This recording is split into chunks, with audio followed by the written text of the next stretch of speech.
নমস্কার বন্ধুরা, অনুভয় রান্নাঘরে আরো একটি নতুন রেসিপিতে সবাইকে স্বাগত জানাচ্ছি। এই ভরা পৌষ পার্বণের শীতে তো আপনারা নানান রকমের পিঠেপুলি বানিয়ে খেয়েছেন, তবে আজকে আমি সুজি দিয়ে খুবই কম খরচে এমন মজাদার একটা পিঠা তৈরি করে দেখাবো, যেটা দেখার পর কিন্তু আপনাদের বারবার শুধু এইভাবেই পিঠাটি বানিয়ে খেতে ইচ্ছা করবে। আশা করছি আপনাদের পিঠাটি দেখে খুবই ভালো লাগবে। আসুন তাহলে দেখে নিন বন্ধুরা আমার আজকের এই রেসিপিটি। বন্ধুরা, আজকের এই রেসিপিটির জন্য শুরুতেই নিয়ে নিয়েছি আমি মেজারমেন্ট কাপ মেপে 1 কাপ সুজি। এবার প্রথমেই আমি সুজিটাকে একটু গুঁড়ো করে নেব। একটি মিক্সিং জারের ভিতরে নিয়ে নিয়েছি। এবার সুজিটাকে আমি খুব ভালো করে গুঁড়ো করে নেব। সুজিটাকে আমি খুব ভালো করে গুঁড়ো করে নিয়েছি, আর এবার আমি সুজিটাকে একটা সাইডে সরিয়ে রাখবো। আর এবার চলুন আজকের এই রেসিপিটির জন্য আমি একটি নারকেলের পুর তৈরি করে নেব। সেই জন্য একটি প্যানের ভিতরে দিয়ে দিচ্ছি 1/3 কাপ খেজুরির গুড়। এখানে কিন্তু আপনারা খেজুরের গুড়ের পরিবর্তে আখের গুড়টাও ব্যবহার করতে পারেন, আবার কিন্তু চিনিটাও ব্যবহার করতে পারেন। আর এবার আমি দিয়ে দিলাম গুড়ের ভিতরে সামান্য একটু জল। গুড়টা যেহেতু একটু শক্ত ধরনের, তাই একটু জল দিয়ে এইভাবে একটু গলিয়ে নিলে করতে খুবই সুবিধা হবে। এবার আমি প্রথমে এই গুড়টাকে জলের সঙ্গে খুব ভালোভাবে গলিয়ে নেব। গুড়টাকে জলের সঙ্গে আমি খুব ভালোভাবে গলিয়ে নিয়েছি। আর এবার আমি এই গলিয়ে নেওয়া গুড়ের ভিতরে অ্যাড করব 1 কাপ নারকেল কোড়া। নারকেল কোড়াটা দিয়ে দেওয়ার পরে প্রথমে 1 মিনিট হাই ফ্লেমে আমি এইভাবে একটু অনবরত নেড়েচেড়ে নেব।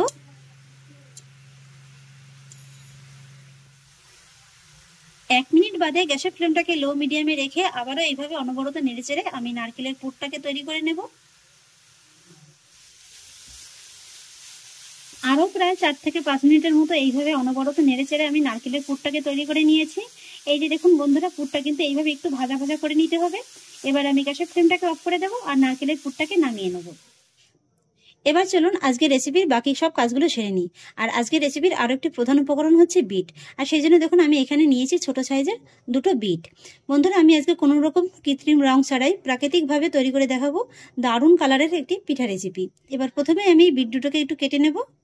বিটটাকে আমি এইভাবে খোসা ছাড়িয়ে একটু ডুমো ডুমো করে কেটে নিয়েছি, আর গোটা অবস্থাতেই কিন্তু খুব ভালো করে ধুয়ে নিয়েছি। এবার আমি বিটগুলোকে একটু গ্রেট করে নেব। এইভাবে একটু ছোট গ্রেটারের সাহায্যে গ্রেট করলে কিন্তু এর ভিতর থেকে জুসটা খুব ভালোভাবে বের হবে। এই যে বন্ধুরা, আমি এখানে একটা বিট গ্রেট করে নিয়েছি। আমার এখানে 2টো বিট লাগবে না, একটাতেই হয়ে যাবে। এবার আমি বিটটাকে একটি ছাঁকনির পরে এইভাবে রেখে এর ভিতর থেকে রসটাকে খুব ভালোভাবে বের করে নেব।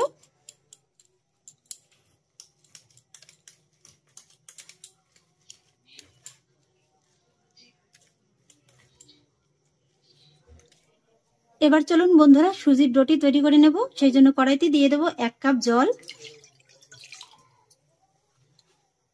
আর সেই সঙ্গে দিয়ে দেবো আমি যে বিটের রসটা তৈরি করে রেখেছিলাম সেই রসটা। একই সঙ্গে দিয়ে দেবো স্বাদ অনুযায়ী লবণ।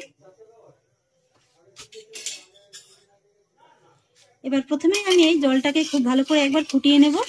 জলটা খুব ভালোভাবে ফুটে গিয়েছে, আর এবার আমি এর ভিতরে সুজির গুঁড়োটা দিয়ে দেবো। তবে এই সময় কিন্তু গ্যাসের ফ্লেমটাকে একেবারে লোয়ে রেখে এই গুঁড়োটা মেশাবেন। এবার অনবরত নেড়েচেড়ে আমি ডোটিকে খুব ভালোভাবে তৈরি করে নেব।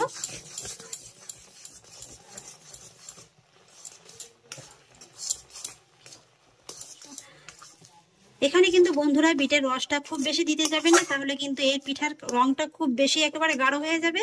আর তাছাড়া খেতেও কিন্তু খুব একটা ভালো লাগবে না। বিটের একটা যে গন্ধ আছে সেই গন্ধটা কিন্তু খুব বেশি নাকে লাগবে। তাই এইভাবে কিন্তু অল্প করেই বিটের রসটা দিয়ে দিলেই হয়ে যাবে। এইভাবে অনবরত নেড়েচেড়ে আমি ডোটিকে খুব সুন্দর করে তৈরি করে নেব। এই যে বন্ধুরা, ডোটিকে আমি খুব ভালোভাবে তৈরি করে নিয়েছি। আর ডোটি কিন্তু এইভাবে একটু হালকা শক্ত শক্ত রেখেই তৈরি করে নিতে হবে। এবার আমি ডোটিকে নামিয়ে নেব। ডোটিকে আমি একটি থালার পরে নামিয়ে নিয়েছি। আর এবার এই ডোটিকে কিন্তু এইভাবে একটু হালকা গরম থাকা অবস্থাতেই ভালো করে মেখে নিতে হবে। তবে মাখার আগে পাশে একটা বাটিতে একটু জল নিয়ে নেবেন, এইভাবে জল হাত করে নেবেন আর ডোটিকে খুব ভালো করে মেখে নেবেন। যেহেতু ডোটি এখন খুবই গরম, তাই যদি শুধু হাতে আপনারা মাখতে যান তাহলে কিন্তু হাতে গরম লাগার একটা সম্ভাবনা থাকবে। সেক্ষেত্রে কিন্তু ডোটি আপনারা ঠিকঠাকভাবে তৈরি করতে পারবেন না। আবার ডোটি যদি খুব বেশি ঠান্ডা করে নিয়েও মাখতে যান সেক্ষেত্রে কিন্তু ডোটি ভালো হবে না।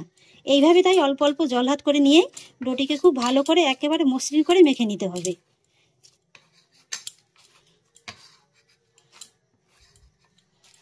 ডোটিকে আমি খুব সুন্দর করে মেখে নিয়েছি। আর এবারে আমি ডো থেকে এইভাবে একটু ছোট ছোট করে লেচি কেটে নেব।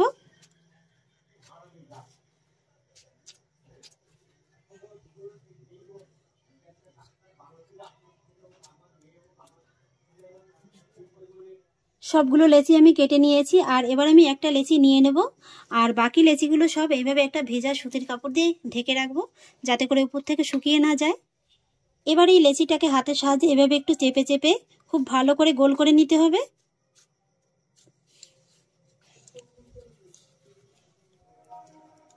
এই যে বন্ধুরা, আমি খুব সুন্দর করে গোল করে নিয়েছি, আর এবার আমি এটাকে এইভাবে একটু বাটি শেপটা দিয়ে দেব।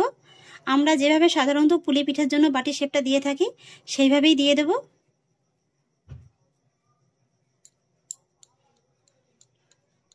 খুব সুন্দর করে আমি বাটির শেপটা দিয়ে দিয়েছি, আর এবার আমি এর ভিতরে তৈরি করে রাখা নারকেলের পুরটাকে দিয়ে দেব। তারপরে এই মুখটাকে এইভাবে খুব ভালো করে জুড়ে দেব।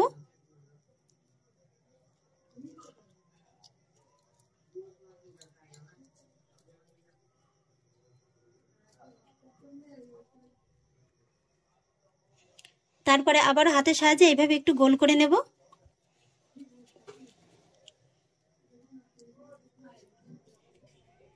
তারপরে কিচেন টেবিলে পরে এইভাবে রেখে একটু সমান করে নিতে হবে।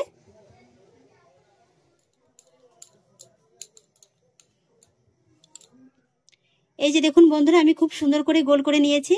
আর আজকের আমি যে ডিজাইনটা তুলবো সেই জন্য লাগবে এই ধরনের একটা চিমটে। এই চিমটের সাহায্যেই খুব সুন্দরভাবে কিন্তু ডিজাইনটা তৈরি হয়ে যাবে। এই যে দেখুন, তৈরি করা কিন্তু খুবই সহজ। এইভাবে একটু চিমটের সাহায্যে একটু চেপে চেপে বসিয়ে নিলেই কিন্তু হয়ে যাবে। এই যে দেখুন, চেপে চেপে এইভাবে শুধু একটু তুলে দিতে হবে, আর একটু এইভাবে ছেড়ে ছেড়ে দিয়ে কিন্তু চাপ দিতে হবে।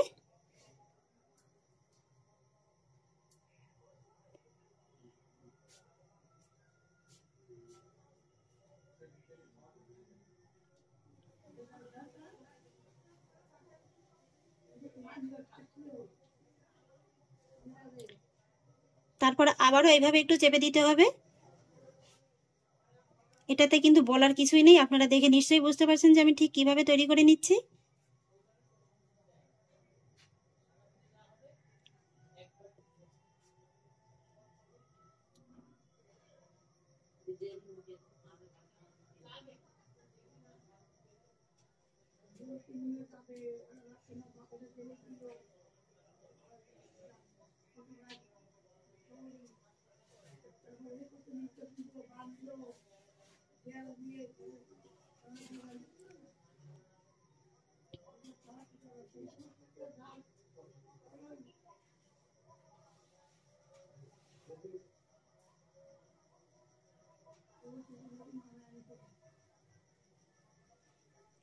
এই যে দেখুন বন্ধুরা, এটা কিন্তু অনেকটা গোলাপ ফুলের মতো লাগছে দেখতে।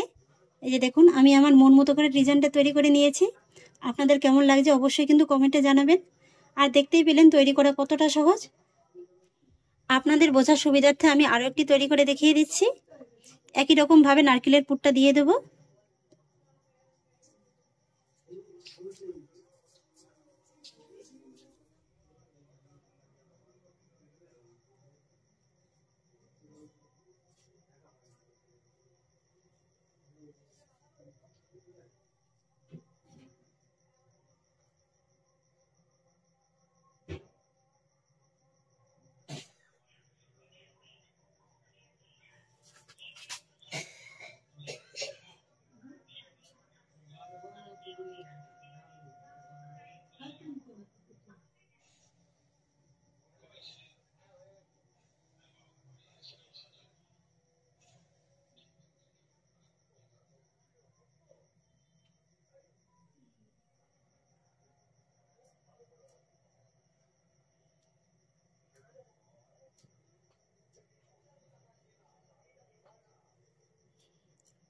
এই যে দেখুন বন্ধুরা, আরও একটি তৈরি করে নিলাম, আর এইভাবে আমি সবকটি ফুল তৈরি করে নেব।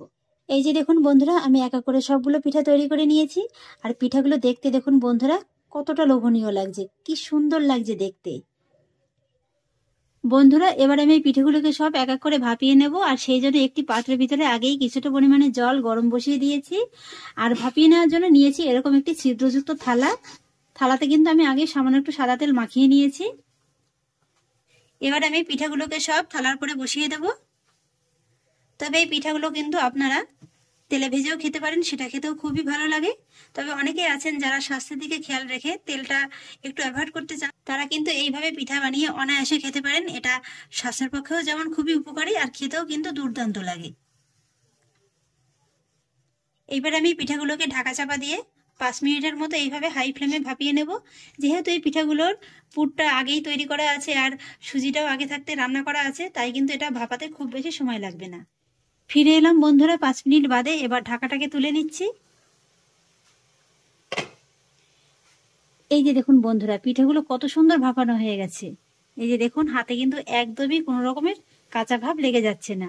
আর ভাপিয়ে নেওয়ার পরে দেখুন এর কালারটা যেন আরো চকচক করছে। এবার আমি গ্যাসের ফ্লেমটাকে অফ করে দেবো, আর তারপরে পিঠাটাকে একটু ঠান্ডা করে আপনাদের দেখিয়ে দিচ্ছি। এই যে বন্ধুরা, পিঠাগুলোকে আমি একটি সার্ভিং প্লেটে সার্ভ করে নিয়েছি। আর দেখতে দেখুন বন্ধুরা কতটা লোভনীয় লাগছে, দেখেই কিন্তু খেতে ইচ্ছা করবে। একটা পিঠা আমি আপনাদের একটু ভেঙে দেখিয়ে দিচ্ছি যে পিঠাটা কতটা নরম হয়েছে। এই যে দেখুন, চাপ দেওয়ার আগেই কিন্তু একেবারে বোঝা যাচ্ছে যে পিঠাটা কতটা নরম হয়েছে। এবার একটু হাত দিয়ে ছিঁড়ে দেখিয়ে দিচ্ছি। ভিতরে নারকেলের পুরের ঠাসা, খেতে কিন্তু দুর্দান্ত লাগবে। তাহলে আশা করছি বন্ধুরা আমার আজকের এই ইউনিক স্বাদের পিঠা রেসিপিটি আপনাদেরও খুব ভালো লেগেছে। দেখতেই পেলেন মাত্র 1 কাপ সুজি দিয়ে কত কম উপকরণে এই পিঠাটি তৈরি করা যায়। আর আমার আজকের এই পিঠা রেসিপিটি যদি আপনাদের একটু হলেও ভালো লেগে থাকে, তাহলে আমাকে অবশ্যই একটা লাইক এবং কমেন্ট করবেন, সেই সঙ্গে বন্ধুদের সঙ্গে শেয়ার করবেন। আর প্লিজ বন্ধুরা, যদি আমার পরিবারের নতুন সদস্য হয়ে থাকেন, তাহলে একটা সাবস্ক্রাইব করে পাশে থাকা বেল আইকনটি প্রেস করে দেবেন। ফিরে আসছি পরের অন্য কোনো নতুন রেসিপি নিয়ে। সবাই ভালো থাকুন, সুস্থ থাকুন, ধন্যবাদ।